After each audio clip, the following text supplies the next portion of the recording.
warahmatullahi wabarakatuh. Selamat siang semuanya.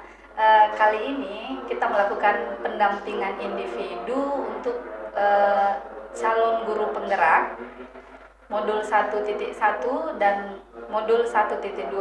Kali ini kita dibersamai oleh pengajar praktik dari Bapak Rahmat, SPD MPD, selaku pengajar praktik saya di Pendidikan Guru Penggerak Angkatan 9 Kabupaten Sidendren Rapang. Selamat datang Bapak di podcast kami.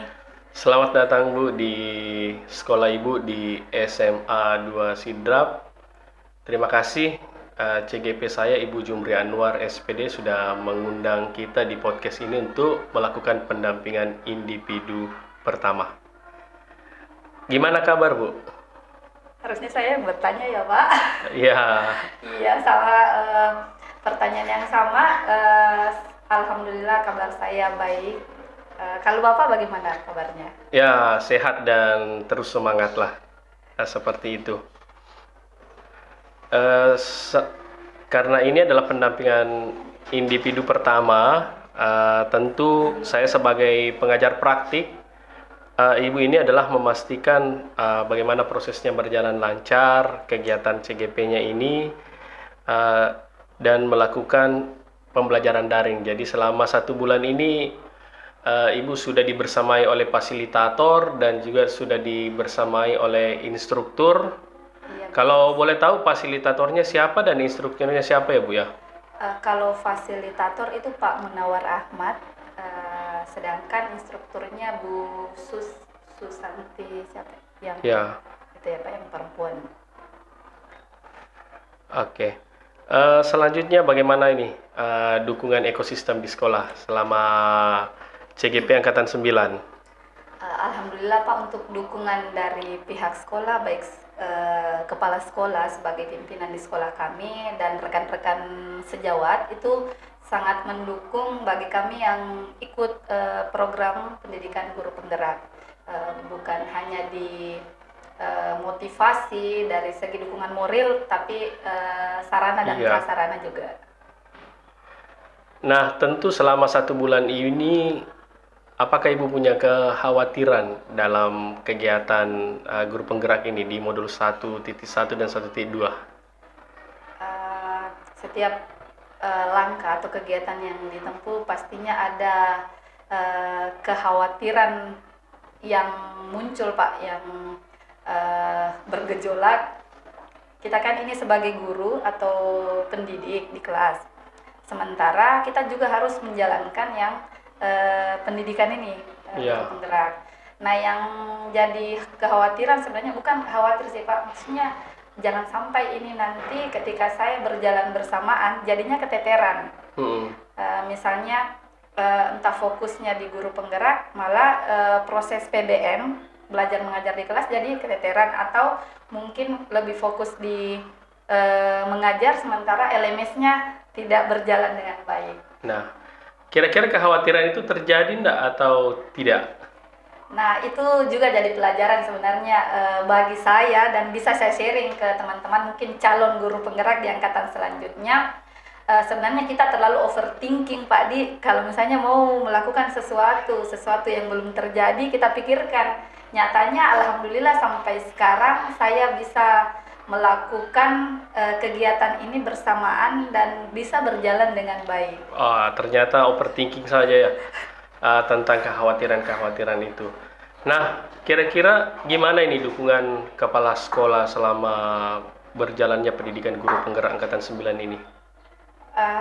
Oke, itu tadi di awal sudah saya sampaikan bahwa kepala sekolah sebagai pimpinan di SMA Negeri 2 Sidrap tidak hanya memberi saya dukungan moral, tapi memberi ruang dan kesempatan untuk meningkatkan mutu pendidikan SDM sebagai guru di sini, sebagai bentuk peningkatan kualitas pendidikan khususnya di SMA Negeri 2 Sidrap Pak. Oke. Tentu setelah pendampingan daring ini, kalau selama daring ada kendala atau bagaimana waktu daringnya? Alhamdulillahnya tidak ada Pak, karena Untuk daringnya waktunya itu malam. Jadi malam. iya, malam. Jadi tidak berbenturan dengan jadwal mengajar. Jadi agak ini waktunya. Jadi waktunya agak bisa rileks di Iya. rumah ya. Iya. Nah, kita kan punya rencana tindak lanjut. Iya. Tentu kita punya rencana tindak lanjut. Kira-kira setelah ini kan di modul 1.1 kan tentang filosofi Ki Hajar Dewantara. Iya, betul sekali. Kira-kira apakah sudah ada hal yang berubah? Pembelajaran apa yang Anda dapatkan dari mengenai filosofi pendidikan yang sudah Bapak Ibu pelajari dan perubahan apa yang sudah dilakukan? Oke, terima kasih Pak. Di modul 1.1 itu kan membahas tentang bagaimana filosofi pemikiran Ki Hajar Dewantara ini bisa diterapkan di sekolah, khususnya kita yang mengajar di kelas. Alhamdulillah sekali saya bisa belajar di CGP ini, di program guru penggerak, karena yang awalnya mungkin saya belum menerapkan sepenuhnya ya Pak, bagaimana pembelajaran yang berpihak kepada murid. Tapi setelah saya belajar di modul 1.1 ini, saya belajar banyak ilmu yang saya peroleh untuk diterapkan dan kita sharing baik itu ke rekan sejawat maupun ke peserta didik atau muridnya.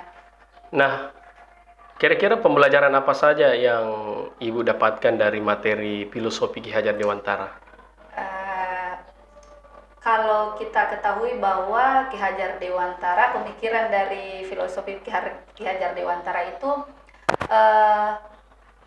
punya filosofi bahwa guru itu sebagai among atau penuntun. Nah, ini yang saya terapkan di kelas, bahwa kita tidak boleh sepenuhnya memaksakan keinginan guru. Harus ada kesepakatan, misalnya kesepakatan kelas yang kita buat sebelum pembelajaran agar siswa tidak merasa tertekan. Kemudian pembelajaran yang berpihak pada murid, pembelajaran inovatif mungkin yang lebih seperti apa itu konkretnya berpihak pada murid yang Anda lakukan, yang mendorong Anda untuk melakukan perubahan? Misalnya penerapan model pembelajaran yang contextual learning, melibatkan siswa berbasis proyek. Contoh yang sebelumnya ya Pak, ada materi tentang statistika. Benar. Nah, di sini saya minta murid untuk mencari informasi baik itu melalui internet. Nah, di sini letak keberpihakan kepada muridnya. Jadi kita tidak memberikan batasan atau aturan kepada siswa bahwa mentok harus seperti ini loh. Jadi kita memberikan ruang, kalian mau pakai cari datanya misalnya wawancara langsung kah, atau pengukuran langsung, atau melalui internet, yang penting data itu valid. Kita ketahui bahwa data itu valid. Terus bagaimana respon peserta didik?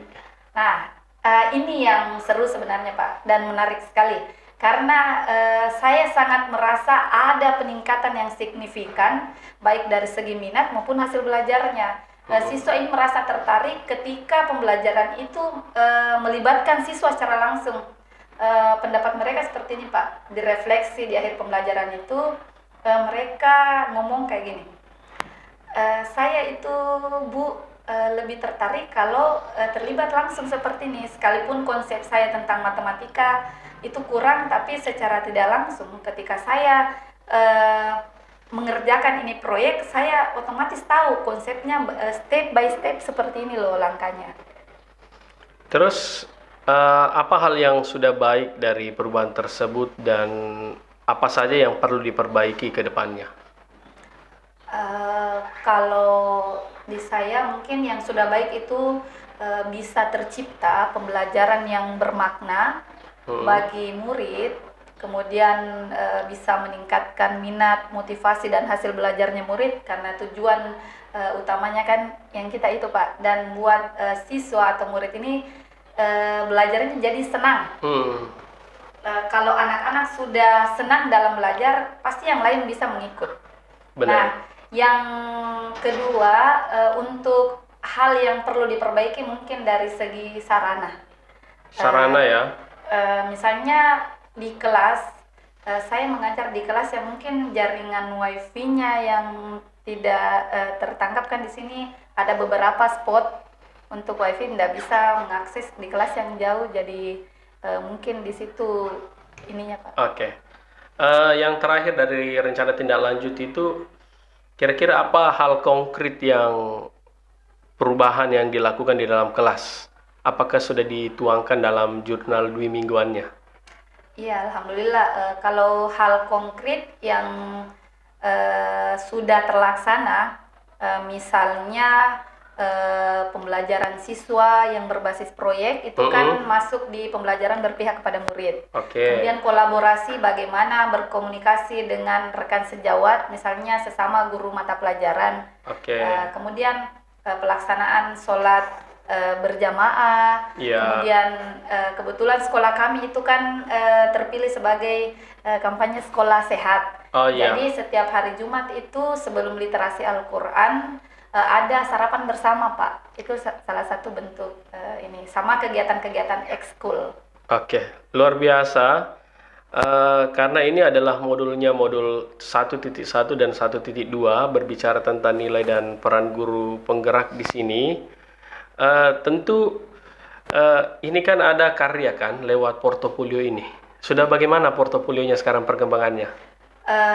Sebenarnya untuk portofolio digital ya Pak. Nah, portofolio digital itu sementara on progress pengerjaan. Sudah ada prosesnya ya, bisa dilihat. Kalau proses saya belum upload di YouTube Pak, karena masih ini sebenarnya masih mentah. Enggak, di Google Site kan ada, di Google Site kan dibuat. Ada berupa banyak macamnya lah kalau di situ di Google Site. Jadi itu bisa disimpan selamanya. Jadi misalnya nanti kalau Google Site-nya itu bisa video, bisa tulisannya, bisa aksi-aksi nyata di situ kan. Profilnya juga, posisi diri di situ harus tampil. Posisi diri kita nanti itu apa di situ. Ya, tapi itu kan by proses ya. Iya Pak. Kalau Google Site sebenarnya saya sudah punya Pak, sudah lama ini. Jadi terkait kayak perangkat, modul itu saya upload di situ. Untuk yang pendidikan guru penggerak ini sementara masih saya upload di Google Drive. Nanti saya sinkronkan ke Google Site-nya. Betul. Jadi itu memang sangat penting ya untuk ini, karena kalau media yang rencana dimasukkan dalam Google Site itu media apa saja? Misalnya kayak video-video Pak. Video ya. Video pembelajaran. Jadi langsung dari YouTube ya. Aksi nyatanya. Kalau saya video pembelajaran ada banyak Pak sebenarnya. Cuman ada di YouTube. Ada di YouTube video pembelajarannya. Nanti itu yang saya. Ya, jadi nanti kita butuh ada video, ada narasi, ada gambar, ada sosial media, dan tentu profil juga kita butuhkan di situ. Nah, di sini ada peta posisi ya yang kita inginkan dari rencana pengembangan diri. Tentu kita ingin bertanya-tanya ke CGP, kompetensi apa yang sudah baik dan seperti apa ya. Karena kan kompetensi diri ini kan berkaitan dengan nilai guru penggerak kan, ada berapa poin itu ya? Kalau nilai guru penggerak itu yang ada refleksi, ada refleksinya, pembelajaran berpihak pada murid, mandirinya, kolaborasi, kreatifnya juga ya. Kreatif. Nah, berarti itu sudah semua ya, hampir semua nilai-nilai itu sudah dilakukan ya? Iya Pak, alhamdulillah hampir semua sudah terlaksana. Mungkin yang kalau dari segi mandiri, kalau mandiri misalnya ikut-ikut pelatihan atau webinar untuk mengembangkan kompetensi. Kira-kira dari situ yang mana yang paling menonjol Ibu mau kembangkan di situ di kalau saya kompetensi sih, Pak, itu? Yang pembelajaran berpihak pada murid. Yang kolaborasi. Luar biasa. Yang kolaborasi. Jadi nanti posisi diri, Ibu kan sudah berapa tahun mengajarnya? Alhamdulillah di tahun 2023 ini sudah masuk tahun ke-7. Tahun ke-7. Lulus kuliah di mana? Di UNM. Jurusan? S1 Pendidikan Matematika. Oh iya, tahun berapa? 2000, saya masuk 2010, selesainya 2013, cuman wisuda 2014. Nah, tadi posisi diri ya, mungkin Ibu bisa menceritakan posisi dirinya dari background pendidikannya, dari lahir tahun berapa, background pendidikan sehingga bisa seperti ini saat ini. Silakan. Oke, baik. Saya itu lahir di Sinjai, jadi saya itu asli Sinjai Pak. Lahir pada tanggal 5 Desember 1991. Jadi untuk di tahun 2023, sekarang itu menuju umur 32 tahun. Oh ya, beda tipis. Ya mungkin. Ya. Kemudian saya masuk kuliah itu tahun 2010 dan selesai di tahun 2014. 2014. Nah, rentang waktu itu sampai ke tahun 2015, saya banyak berkeliling Pak, banyak sekali pengalaman yang saya peroleh, mulai dari melamar kerja, lanjut S2 dan sebagainya. Sampai dilamar? Belum dilamar di situ. Di tahun 2015 jadilah saya guru di Sinjai, SMA 1 Sinjai. Kebetulan kembali ke alma mater ya Pak. SMA 1 Sinjai, 1 tahun berjalan, dilamarlah, menikah di tahun 2015. Dan akhirnya saya sampai ke Sidrap. Kebetulan Bapak itu kerjanya di sini, jadi ikut suami ke Sidrap. Di tahun 2016 masuk ke sini Pak, mencoba buat permohonan agar bisa. Jadi pertama masuk itu saya sebagai guru honorer. Honorer di sini mengampu mata pelajaran matematika. Iya. Sekarang alhamdulillah seiring berjalannya waktu sembari belajar, beradaptasi dan meningkatkan kompetensi, baik itu misalnya di MGMP, kemudian komunitas-komunitas yang lain Pak. Selanjutnya baru-baru ini saya bergabung bersama Bapak sebagai ketua saya di KGBN, Komunitas Guru Belajar Nusantara cabang Sidrap. Di situ saya banyak belajar dan di situ pula saya jadi pembicara untuk pertama kalinya. Bagaimana sharing tentang praktik baik yang sudah saya lakukan selama mengajar. Dan baru-baru ini saya mengikuti pendidikan profesi guru. Didoakan Pak, semoga hasilnya baik. Harus tepuk tangan kalau begini. Harus kita tepuk tangan. Ya? Ya Pak, semoga ini. Iya. Sound tepuk tangannya, bukan sound suara seperti itu. Iya. Terima kasih. Semoga ini ya, semoga bisa lulus. Dan sekarang sedang mengikuti program ini Pak, pendidikan guru penggerak. Oke. Luar biasa ya posisi dirinya, sampai memposisikan diri sebagai guru, memposisikan diri sebagai ibu rumah tangga, memposisikan diri sebagai CGP, sudah lulus PPG dan sebagainya, dan tentu itu adalah ya bagian daripada karir ya, seperti itu. Nah, sekarang kita akan masuk refleksi. Kita akan merefleksikan ada enggak pembelajaran atau ide baru yang Anda dapatkan setelah kita melakukan pendampingan ini? Jelas banyak ya Pak yang saya dapat, yang bisa saya adopsi untuk sekiranya bisa diterapkan. Baik itu mungkin di kehidupan di luar sekolah, apalagi di dalam sekolah, terutama di kelas, bagaimana kita melakukan pengimbasan kepada peserta didik maupun rekan sejawat dan komunitas sekolah. Selanjutnya, kira-kira apakah ada yang, tentu yang namanya pekerjaan ada hal baiknya, ada hal yang tidak baiknya kan? Kira-kira kalau ada hal yang sudah baik, yang perlu diperbaiki untuk pendampingan pengajar praktik di pendampingan berikutnya, apa kira-kira yang perlu untuk kita perbaiki?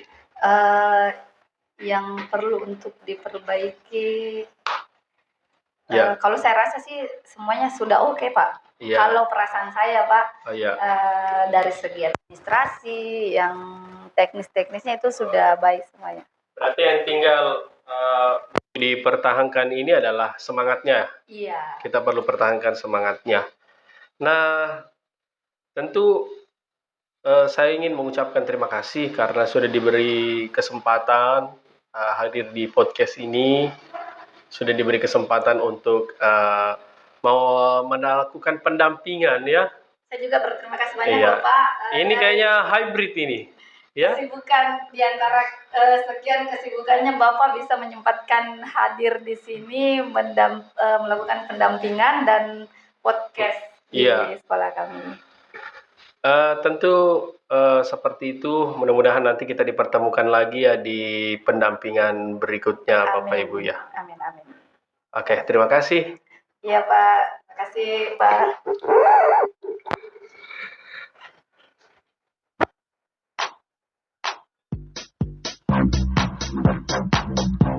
Oke.